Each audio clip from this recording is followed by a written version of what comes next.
entonces nos quedamos hablando acerca del rapto de la iglesia, porque el rapto de la iglesia antecede a esa segunda venida de Cristo.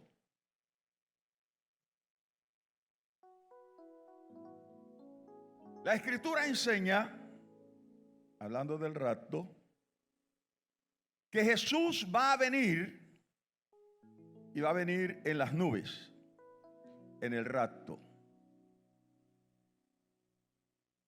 En su segunda venida, Jesús va a venir y va a pisar la tierra. Dice que va a poner su pie ¿dónde? ¿En qué monte? En el monte de los olivos. Pero en el rapto Jesús no pisa la tierra. Jesús viene en las nubes. ¿Recuerdan cuando Él ascendió al cielo? Varones, ¿qué estáis mirando al cielo? Este mismo Jesús, así como le habéis visto ir, así mismo vendrá. Y cuando el Señor venga en las nubes, dice Pablo, ahí en primera a los Tesalonicenses, ahí basamos el mensaje el domingo pasado, dice que entonces todos los muertos en Cristo resucitarán. Ellos se van a levantar y van a recibir al Señor en el aire. Después que los muertos en Cristo, los muertos de todas las edades, los que murieron creyendo en la esperanza de la resurrección, se levanten y vayan al cielo, entonces ahora los que vivimos. ¿Y por qué Pablo dice los que vivimos? Porque es que nosotros debemos hablar como habló Pablo. Nosotros los que vivimos, los que habremos quedado hasta la venida del Señor. Porque no podemos pensar y hablar de la venida del Señor como un evento por allá dentro de 1000 años, como un evento por allá dentro de 100 años. Necesitamos estar preparados como si Cristo viniera hoy. Es más, Cristo puede venir antes de que termine este culto. Cristo puede venir esta noche. Cristo puede venir mañana. Cristo puede venir dentro de una semana. El día y la hora nadie lo sabe. Pero Él puede venir en cualquier momento. Ese día cuando Él aparezca, los que estemos vivos vamos a ser levantados y nos juntamos con los muertos de todas las edades para irnos con el Señor a un primer acontecimiento. Vamos a ir al cielo. Y en el cielo va a comenzar un acontecimiento que se le conoce como ¿qué? Las bodas del Cordero. El Señor se va a casar con su iglesia. Dentro de este acontecimiento, las bodas del Cordero, hay un segundo acontecimiento y es el tribunal de Cristo. Ese tribunal de Cristo, así lo registra la Escritura, realmente no es un juicio. Es más bien el día de la premiación. Porque en el tribunal de Cristo a nadie se le va a decir apartado de mí. Porque si subió con Cristo es porque estaba preparado para el encuentro con Cristo. Entonces en el tribunal de Cristo nadie va a ser rechazado. En el tribunal de Cristo vamos a ser galardonados. Nos han dicho siempre, y es verdad, la salvación no es sino ¿por qué?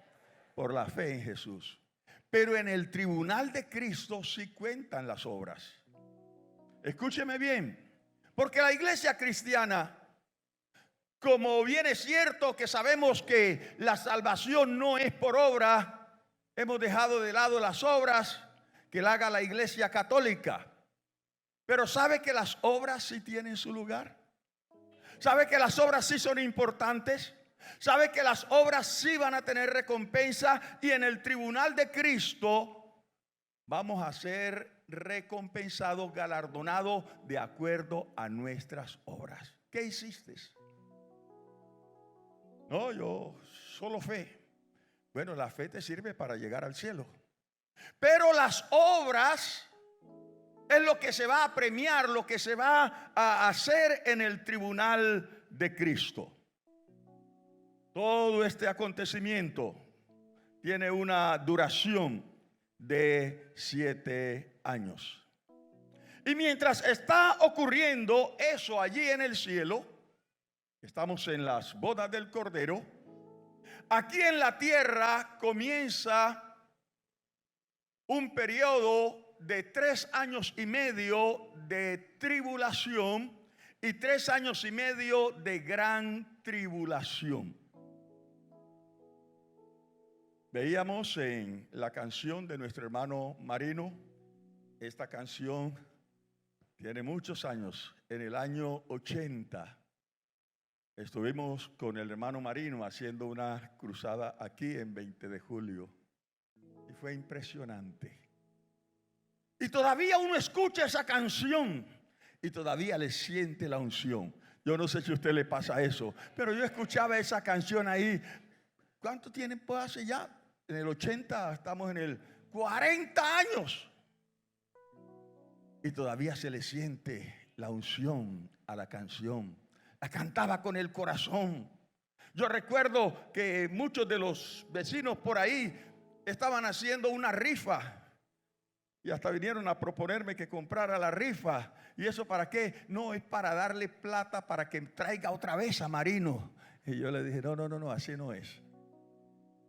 Pero estoy hablando de gente que inconversa, pero les impactó tanto que querían traerlo de nuevo. Entonces, hermanos, aquí en la tierra va a suceder el tiempo de la tribulación. Ya hablamos el domingo acerca de ese periodo de la tribulación. Les dije el domingo que todo el libro de Apocalipsis es una revelación que tuvo el apóstol Juan cuando estaba orando ahí en la isla de Pasmos, donde había sido desterrado por causa de la predicación del evangelio. Él dice que estando en esa isla desterrado, mientras estaba orando en el día del Señor, de pronto él sintió que estaba en el Espíritu. Y cuando estaba ahí en el Espíritu, él tuvo una visión y le fue revelado un mensaje para 7 iglesias de Asia Menor. En Asia Menor había más de 7 iglesias, pero Dios escogió a 7 iglesias a las cuales envió un mensaje a través de Juan, y en otra ocasión les explico por qué escogió a esas 7 iglesias. Y Juan plasmó ese mensaje a las 7 iglesias en el capítulo 2 y en el capítulo 3 de Apocalipsis. Pero en el capítulo 4, desde el versículo 1, hay un cambio de escenario. Cuando usted lee el capítulo 4 de Apocalipsis, dice Juan que de pronto él miró hacia arriba y vio una puerta abierta en el cielo y oyó una voz como de trompeta que le dijo: sube acá y yo te mostraré las cosas que sucederán después de estas. Y dice Juan que al instante él estaba en el Espíritu y vio un trono. Y al instante yo estaba en el Espíritu, y aquí un trono establecido en el cielo, y en el trono uno sentado. Y el aspecto del que estaba sentado era semejante a piedra de jaspe y de cornalina. Y había alrededor del trono un arco iris, semejante en aspecto a la esmeralda. Y alrededor del trono había 24 tronos. Esos 24 tronos, paréntesis, los 12 tribus representando al Antiguo Testamento y los 12 apóstoles representando a la iglesia.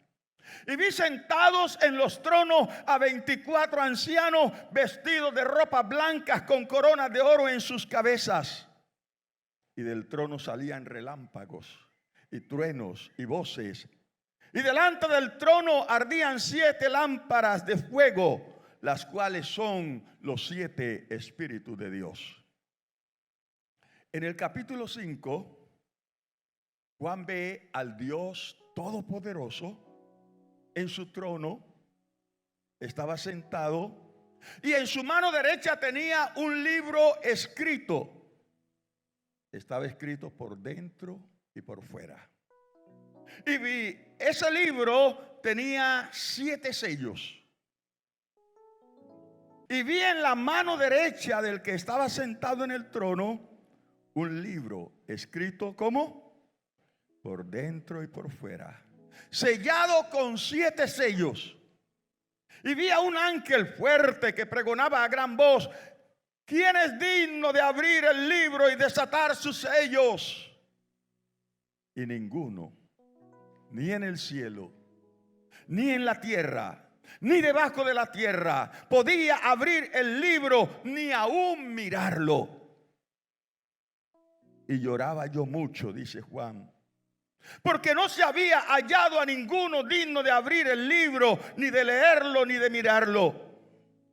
Y uno de los ancianos me dijo: no llores, he aquí el león de la tribu de Judá, la raíz de David, ha vencido para abrir el libro y desatar sus 7 sellos. Dele ese aplauso más fuerte. Aleluya. Y miré y vi que en medio del trono y de los 4 seres vivientes y en medio de los ancianos estaba en pie un cordero como inmolado. Los que dijeron aleluya saben quién es ese cordero. Él dice que vio a ese cordero como inmolado, que tenía 7 cuernos y 7 ojos, los cuales son los 7 espíritus de Dios enviados por toda la tierra. Y vino y tomó el libro de la mano derecha del que estaba sentado en el trono. Y cuando hubo tomado el libro, los 4 seres vivientes y los 24 ancianos se postraron delante del cordero.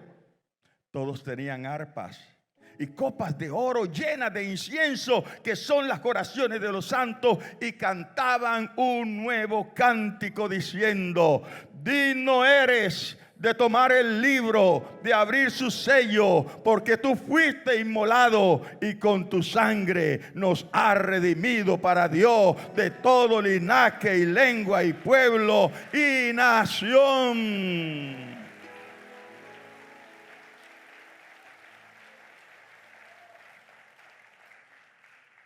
Y aquí ya entramos en materia. Todo el preámbulo para entrar en materia. En el capítulo 6, Juan narra que vio al Cordero cuando abrió el primer sello. Apocalipsis capítulo 6, versículo 1 al 8. Ahí Juan menciona los 7 jinetes del Apocalipsis. Se han escrito varios libros. Se han escrito novelas. Se han hecho historietas. En fin. Por supuesto, todo ello sacado de su contexto. Uno de los libros, Los 4 jinetes del Apocalipsis, llegó a ser bestseller en 1916 y fue llevado al cine con gran éxito. Y ojalá que el asunto de los 4 jinetes del Apocalipsis fueran como este autor los presenta: un hecho histórico. Y digo ojalá, y Y ya usted entenderá por qué digo ojalá. Pues él lo atribuye a lo que ocurrió en la Primera Guerra Mundial, que se iniciara el 28 de julio de 1914.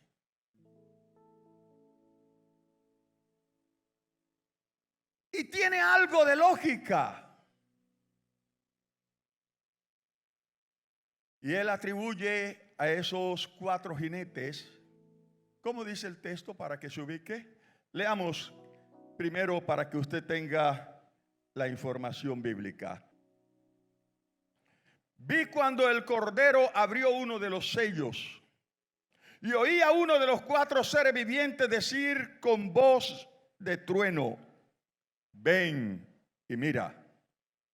Y miré, y he aquí un caballo blanco, y el que lo montaba tenía un arco, y le fue dada una corona, y salió venciendo, y para vencer no diga aleluya. Cuando abrió el segundo sello, oí al segundo ser viviente que decía: ven y mira. Y salió otro caballo bermejo, y al que lo montaba le fue dado poder de quitar de la tierra la paz, y que se matasen unos a otros, y se le dio una gran espada. Cuando abrió el tercer sello, oí el tercer ser viviente que decía: ven y mira. Y miré, y he aquí un caballo negro, y el que lo montaba tenía una balanza en la mano. Y oí una voz de en medio de los 4 seres vivientes que decía: 2 libras de trigo por un denario, y 6 libras de cebada por un denario, pero no dañes el aceite ni el vino. El aceite y el vino son los elementos de lujo. No dañes los elementos de lujo. Esos 4 jinetes, y me reservo los otros 3 por tiempo, pero también porque son muy fuertes para que los escuchemos todos hoy. Vamos a hablar de los 4 jinetes. Según este libro, que fue bestseller en 1916,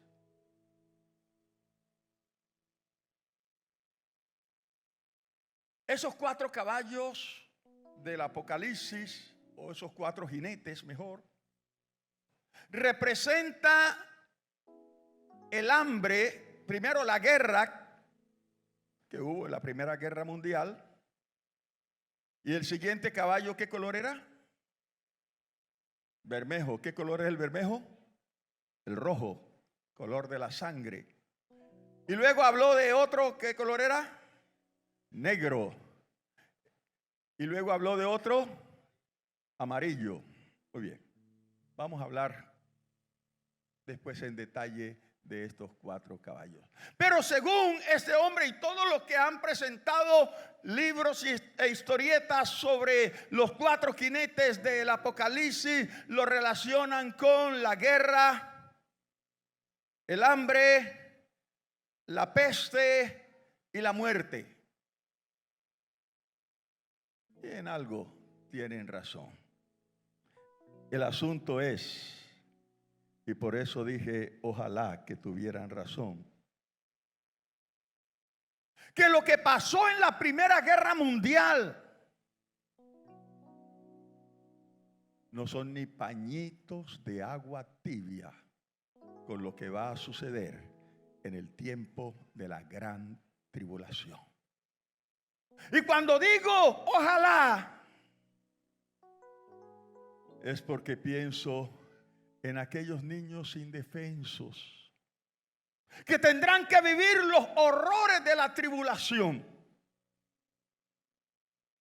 Alguien me preguntaba el domingo si me contradecía al decir que los niños inocentes se irán en el rapto, pero luego hablaba de los horrores que van a sufrir aún los niños en la tribulación. Y la persona con mucho respeto me decía: pastor, es que me parece que hay una contradicción. Si los niños se van, ¿cómo que los niños van a estar en la tribulación? Le voy a decir lo que le explicaba a ella.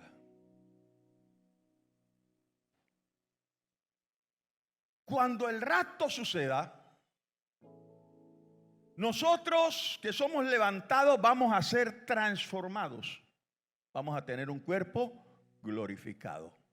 Pero ¿qué pasará con los que no fueron levantados?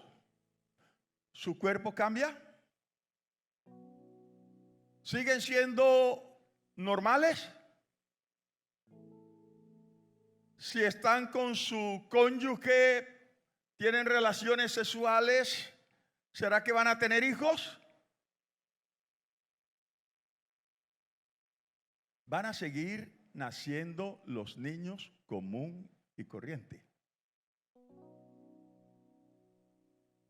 ¿Usted sabe cuántos niños nacen al año en el mundo? Entre 94 y 95 millones. Si la tribulación más la gran tribulación van a durar 7 años, ¿cuántos bebés o cuántos niños, porque ya no solo bebés, cuántos niños cree que habrán al final de la tribulación? Cerca a 700 millones de niños. Ya le respondí a los que estaban como la hermana, ¿y de dónde van a salir los niños? Se van los que estén vivos en ese momento, serán raptados, pero los que van a nacer a partir de ese momento tendrán que sufrir el rigor de la gran tribulación. Pastor, ¿y Dios cómo va a hacer eso? Hablamos el domingo de Sodoma y Gomorra, ¿recuerdan? La misericordia de Dios se mostró una y otra vez. Se mostró inclusive enviando ángeles. Se mostró enviando intercesores para que la salvaran. Pero cuando el hombre persiste, el juicio de Dios tiene que caer. Porque es que la naturaleza de Dios, que es misericordia, también tiene otra parte. Y es que Dios es veraz. Si Dios dice que la tribulación viene y que será una tribulación que no ha existido jamás, ni vendrá otra peor después de esa, y Dios sale con agua tibia, con que no, que dejémoslo así, Dios deja de ser veraz. Y en el momento que deje de ser veraz, deja de ser Dios.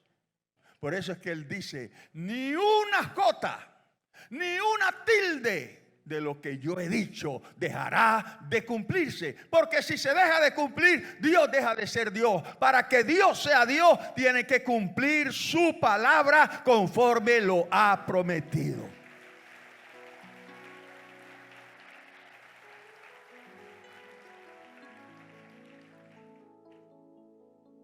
Los autores de estos libros y estas historietas no están ni tibios.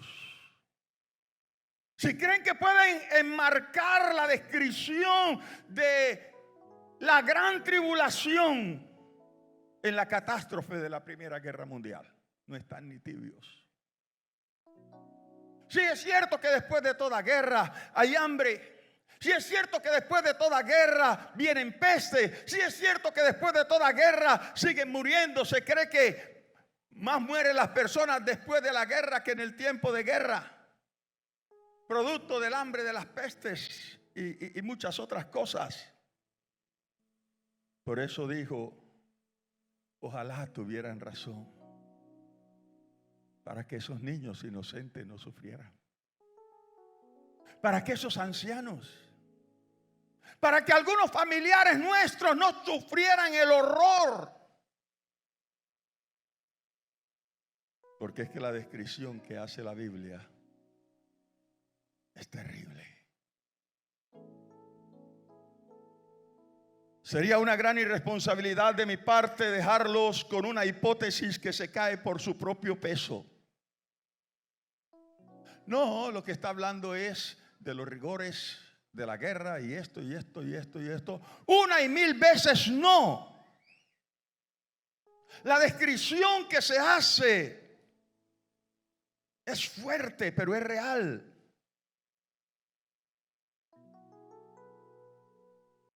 Vamos a mirar ese primer jinete. ¿Se montó en un caballo qué? Blanco. ¿Quién es ese jinete del caballo blanco? Algunos dicen Cristo. No. Es nada más ni nada menos que el anticristo. Algunos dicen, pero un símbolo de un caballo blanco para el anticristo. Recuerde que él es el mejor imitador de Dios. El anticristo es alguien que va a imitar a Cristo en todo. Ese primer jinete no es nada más ni nada menos que el anticristo. Y el domingo les hablé de cómo es que hace su entrada el anticristo. Se va a aprovechar de lo que va a ocurrir con el rapto de la iglesia. Con el rapto de la iglesia hablamos que qué va a pasar con los aviones. ¿Qué va a pasar con los niños que van a ser raptados? Va alguien con su hijo y de pronto desapareció. La mujer buscando al marido, el marido buscando a la mujer buscando a los hijos buscando a la madre. Va a haber llanto como nunca antes. La cantidad de heridos. Cuando hay cualquier catástrofe en la ciudad, cómo colapsan los hospitales. Pero ahí, ¿quién va a atender a quién? ¿Qué médico va a tener cabeza para atender a quién si él está pasando la misma tribulación? Piense nada más en los horrores que se vivirán en esos momentos. Y es cuando hace su entrada triunfal el anticristo. ¿Y cómo lo describe Juan? Juan lo ve. Leamos por favor. Vi cuando el Cordero abrió uno de los sellos y oí a uno de los 4 seres vivientes decir como con voz de trueno: ven y mira. Y miré y he aquí un caballo blanco, y el que lo montaba tenía ¿qué? Un instrumento de guerra. Y le fue dada una corona y salió venciendo y para vencer. ¿Usted cree que el anticristo logrará gobernar a la humanidad en ese tiempo? Sí. Usará toda su argucia, sus artimañas, y hará inclusive que los judíos, celosos en extremo, que no recibieron a Jesús porque según ellos no reunía las características del Mesías. Estos judíos, cuando el anticristo entre, lo van a aceptar como el Mesías. Y se cumplirá entonces lo que dijo Jesús: yo vine en nombre de mi Padre y no me recibisteis, pero otro vendrá en su propio nombre y a ese recibiréis. Jesús estaba hablando de este momento cuando el anticristo entraría y los judíos se rendirían delante de él. El mundo lo va a tomar como el Salvador. El mundo lo va a tomar como el verdadero Mesías de la humanidad. Por eso dice, salió venciendo y para vencer. Entonces ese primer jinete del Apocalipsis representa al anticristo en su conquista pacífica. Por eso el símbolo de un caballo blanco. Conquista pacífica. Es que en los primeros 3 años y medio el anticristo no va a venir derramando sangre no. Todo va a ser con mucha sutileza. Aún creyentes que se van a quedar, se van a rendir al sistema. Porque todo parecerá bueno. Porque se valdrá de una influencia satánica para engañar a la raza humana. 3 años y medio después de amores, 3 años y medio después de una perfecta relación con los judíos, con todo el mundo y el mundo entero diciendo: este sí es el Mesías. Entonces se va a romper esa alianza. Hay muchos que dicen: no creo que un caballo blanco sea el símbolo de la paz. Pues escuche esto. ¿Cuál es el símbolo de la paz? ¿La paloma qué? Blanca. La paloma blanca, el símbolo de la paz. ¿Sabía que las Naciones Unidas están pensando en un nuevo símbolo para la paz? Sí, eso que está pensando. Un caballo blanco. Y ese caballo blanco tiene 5 tiras en la cabeza, representando cada uno de los 5 continentes.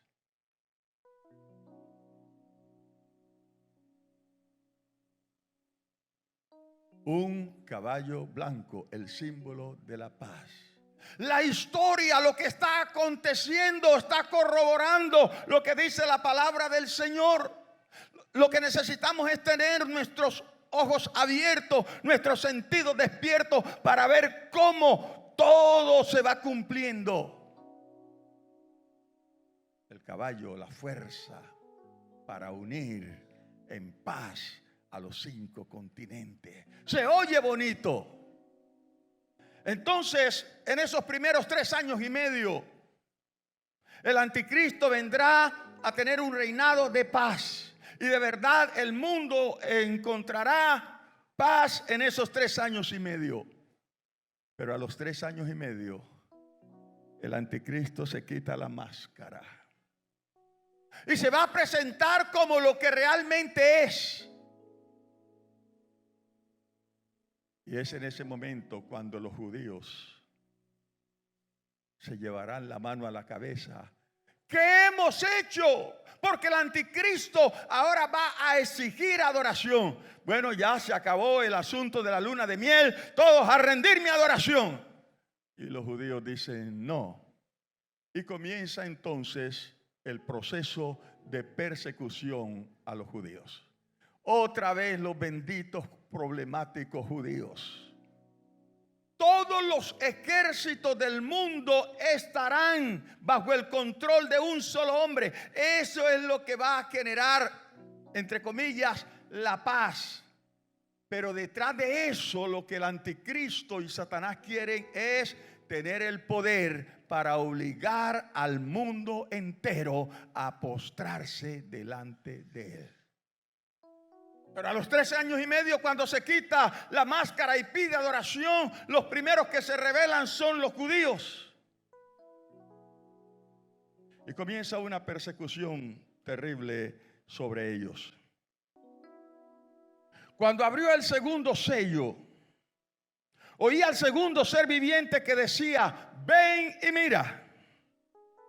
Y salió otro caballo bermejo. Bermejo decíamos que era ¿qué color? Y al que lo montaba le fue dado poder de quitar de la tierra la paz y que se matasen unos a otros. Y se le dio una gran espada. Y ahora la obra del anticristo, la persecución para los que se resisten a aceptar su dominio. Y va a haber muerte como usted no se imagina. Va a haber tortura. Les hablé del sello. Todos los que quieran comprar y vender tienen que tener un sello. Nadie que no tenga el sello o la marca de la bestia podrá comprar ni vender. El que no acepte, entonces tendrá que sufrir la persecución, la tortura. ¿Y qué tortura? Déjeme correr. Tercer jinete. Cuando abrió el tercer sello, oí al tercer ser viviente que decía: ven y mira. Y miré, y he aquí un caballo, ¿qué? Negro. Y el que lo montaba tenía una balanza en la mano. Y oí una voz en medio de los cuatro seres vivientes que decía: 2 libras de trigo por 1 denario, y 6 libras de cebada por 1 denario. Pero no dañes el aceite ni el vino, no dañes los elementos de lujo. Yo tengo la misión de traer hambre. 1 denario es el equivalente a un día de salario. ¿Y sabe qué se puede comprar con un día de salario? 2 libras de trigo por 1 denario y 6 libras de cebada por 1 denario. En otras palabras, ¿cuánto equivale un día de trabajo hoy? ¿Cuánto? 30. Dejemos en 30. 1 libra de trigo, 30,000 pesos.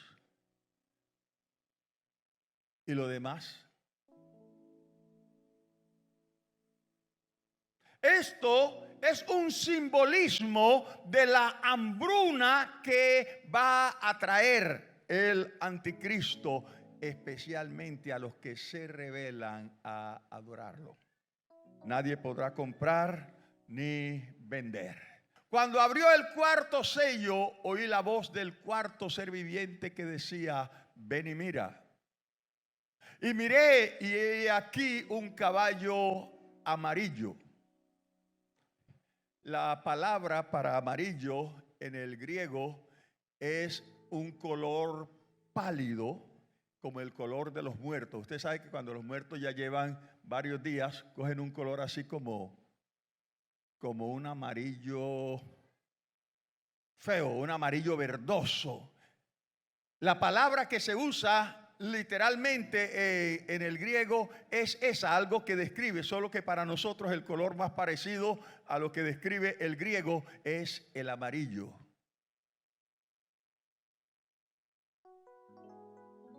Este jinete montaba un caballo amarillo pálido, verdoso.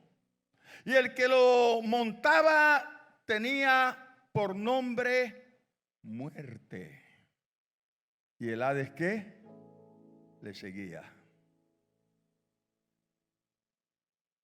Satanás va a traer a la tierra una estela de muerte como pocas veces lo ha visto la raza humana.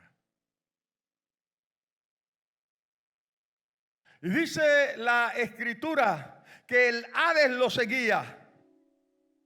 Van a ir al Hades. Y le fue dada potestad sobre la 4ª parte de la tierra. ¿Cuántos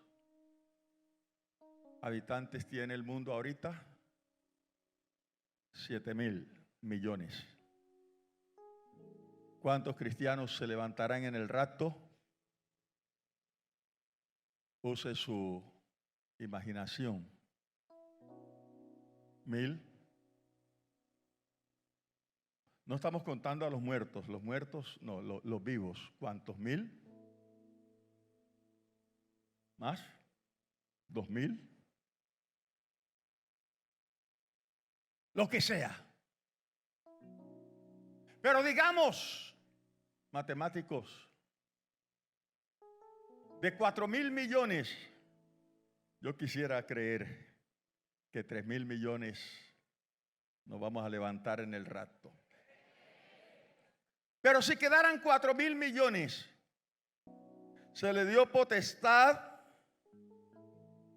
sobre la 4ª parte de la tierra para matar con espada, con hambre, con mortandad y con las fieras de la tierra.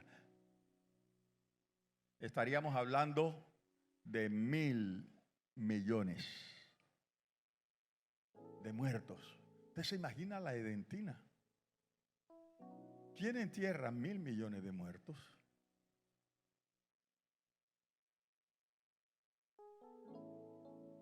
Juan lo está presentando tal como lo ve. ¿Y para qué el Señor le da esta revelación a Juan? Ve y compártela con mis hermanos. Ve y dile lo que viene, para que lo que viene no lo sorprenda. Pero mira lo que están haciendo con este mensaje de Juan: sacarlo de contexto, hacer novelas, reírse, burlarse. Porque estos que escribieron ese libro son ateos, mofándose de la Escritura.